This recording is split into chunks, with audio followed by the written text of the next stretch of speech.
All right, we're back with this amazing concoction. Only if you guys could smell this. Now, Mr. Drew, why is beeswax smell so different from every other beeswax that you can buy from stores? Well, I think it has to do with, and I'm no scientist, but I think it has to do with what the bees are eating. You know, you are what you eat. If we eat junk, we smell like junk. If we drink junk, we smell like junk. Beeswax actually comes from a secretion they make off of their body. Every day they get a little flake of wax. And that wax is the basis of everything the bees do in their house. You know, so they make their comb out of it. And then as they collect nectar and pollen and make, you know, the sweet concoction we know as honey, once it's to the right moisture level, they start taking those secretions and capping that wax, which that says it's the right moisture, it's the right concoction for them to eat, or us to eat for that matter. So it'll never spoil. That's the cool thing about honey, is it'll never spoil. They'd found honey in some of like the old pharaohs and stuff's tombs, and still good to go. Because I know I've got some honey. Crazy. I got some honey that's probably 40 years old, and it's pretty awesome. It's dark, almost black looking. And that just depends on what plants, you know, that they're interacting with. The different pollens, you'll watch them come into the hive, and they'll, in their pollen baskets on their legs, you'll see all sorts of colors of pollen. But the wax itself, it actually comes directly off the bees. But I think if your bees were pollinating onions, their wax would probably taste like, more like or onions. smell like onions. A friend of mine, commercial beekeeper, they have to pollinate some seed onion fields, and he says the honey is disgusting because it smells just like onions. Ooh, But I'll bet you, if you were to collect the beeswax when they're building their hives in those onion fields, I'll bet it has an onion smell to it. So how many beehives are we running, or I should say you? This year I have 7 production hives. I've had as many as 10. When you work full time, 10 is almost too many for my liking. I do like to spend time with the family, so I really don't want to go above 10. If I went above 10, I'd probably just sell the splits in little nukes to people, because I don't know, 50 gallons of honey is plenty, and you can get that off of that many hives without any problem. So we kind of had a rough start this year because of the awesome snowpack and the awesome weather that we've had. What do you think your yield this year is going to be with honey and wax? With the 7 hives, I'll bet you I'm close to 40 gallons this year. And you were telling me earlier that you already received a bunch of wax, and you did about a pound, you said? Yeah, just off of the burr comb that I get whenever I look in my hives. You know, the bees, when they're building, they're always putting weird little concoctions of wax, joining stuff together with the propolis, and rather than throw it on the ground, I put it in a bucket, and then when I get enough in a bucket, I melt it down with my wax melter, because I have enough family and friends that buying Christmas presents for everybody would get expensive. So this is kind of how this all started. Now, this isn't your only hobby, is it? Oh no, this is just during the summer hobby. When So- hunting season comes, I forget about the bees. So what we got here is the bow wax string that I did the other day. So how did you come up thinking about doing bow wax? Can we drop Lance's name on here? Yeah. So I have a good buddy that I've known since I moved to Utah. That This would be top of Utah Utah Archery. Archery here in Logan, Utah, and he knows I like to do bees, and one day he says, hey, why don't you make some bowstring wax? We can sell it here in the store. And I'm like, oh, geez, you got piles of bowstring wax in here. No one's gonna want to buy this stuff. And he said, sure, let's try it. And so I worked up No good stuff. I worked up a recipe, and I tried it on my personal bow, and I liked it, and I tried it on my boys' bows, both of my boys' bows, and I liked how it went on. I liked how it stayed on. I liked how it lubricated the string, just, you know, like every other good lube I've ever used. So once I got where I wanted it to be, I took it down to his store, and we did a little sample test, and I think I sold that first batch. I think I sold 16 tubes of it within a pretty short period of time. So then I asked my buddy again. I says, hey, you want to keep selling this? And he said, yes. You know, local bow hunters liking to use local stuff. Now he's gonna be, him and Lance are gonna be the ones helping me through my bow. Apparently I have some weird things going on with my bow.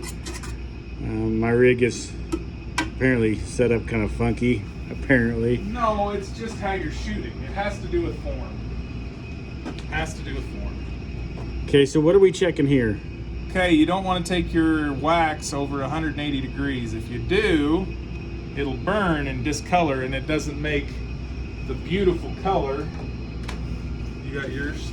That's pretty close. It'll ruin that beautiful color.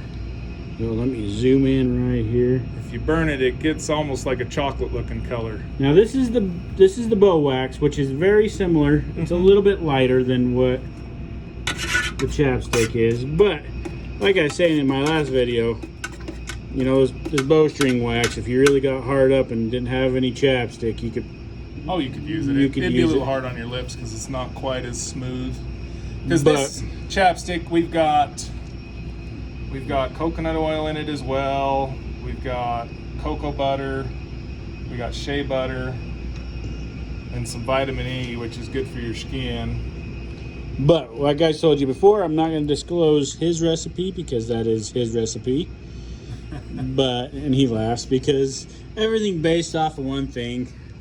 But if you guys could smell that, that is just amazing aroma. It smells pretty dang good. Kind of smells chocolatey today. He's the one that got me into shooting my bow, got me heavily into it at least, back when we were twisting pipe. How many moons ago? Glad I don't do that anymore. Now, I also work with him in a professional manner, also friends outside of it, but we're just kind of doing this and seeing what we come up with, because I tell you what, his honey and his beeswax is some of the best that I've ever had.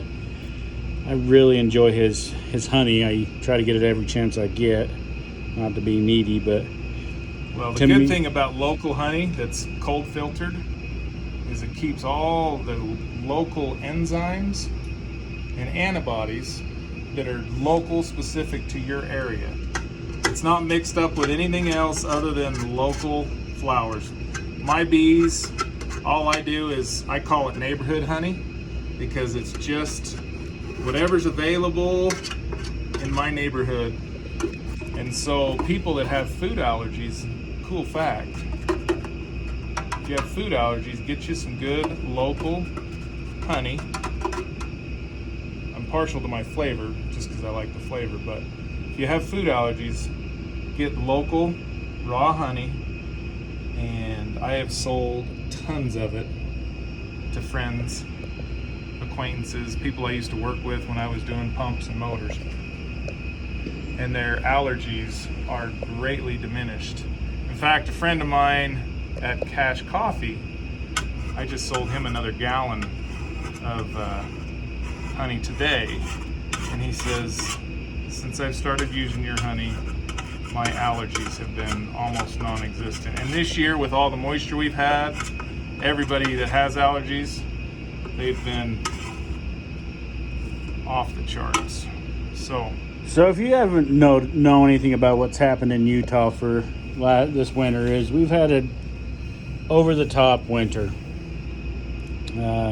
record-breaking. Almost there. But the thing that I like about his honey is, in Cache Valley, there's massive amounts of honey everywhere you go. But his honey is not too sweet. I really enjoy that it's not the super sweet honey. I've been known to take a teaspoon of it and just shove it in my mouth and eat it straight. But we're gonna call it good for now, because we're gonna wait until he starts pouring, and then we're gonna get some of that on. And here we are pouring.